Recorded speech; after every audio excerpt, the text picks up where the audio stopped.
Beralih ke Undang-Undang Cipta Kerja pemirsa, DPR menghormati putusan MK yang memerintahkan DPR dan pemerintah memperbaiki Undang-Undang Cipta Kerja dalam waktu 2 tahun. Sementara pemerintah memastikan meski diperbaiki, Undang-Undang Cipta Kerja yang disahkan tahun lalu itu tetap berlaku secara konstitusional.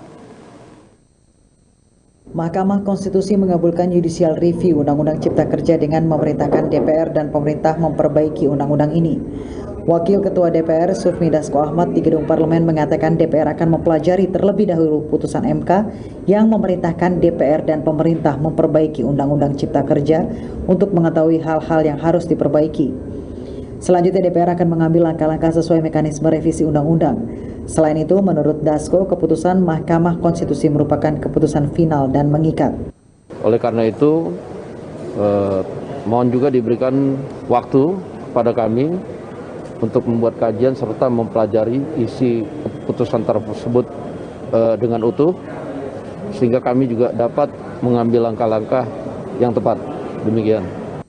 Sementara itu, pemerintah akan mematuhi putusan Mahkamah Konstitusi terkait judicial review Undang-Undang Cipta Kerja. Pemerintah pusat akan segera menindaklanjuti putusan Mahkamah Konstitusi yang dimaksud. Namun Menko Perekonomian Erlangga Hartarto menegaskan aturan turunan Undang-Undang Cipta Kerja yang telah dibuat masih tetap berlaku karena MK hanya menyatakan agar pemerintah tidak menerbitkan aturan turun Undang-Undang Cipta Kerja yang baru.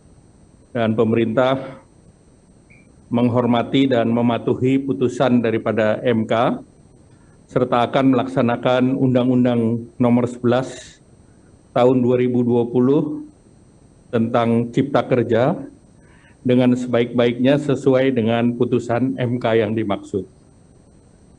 Yang kedua, putusan MK telah menyatakan bahwa Undang-Undang Cipta Kerja masih tetap berlaku secara konstitusional sampai dengan dilakukan perbaikan pembentukannya sesuai dengan tenggang waktu yang ditetapkan oleh MK.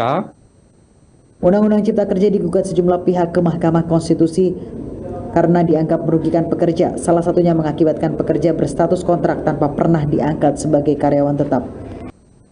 Tim Liputan JAK TV.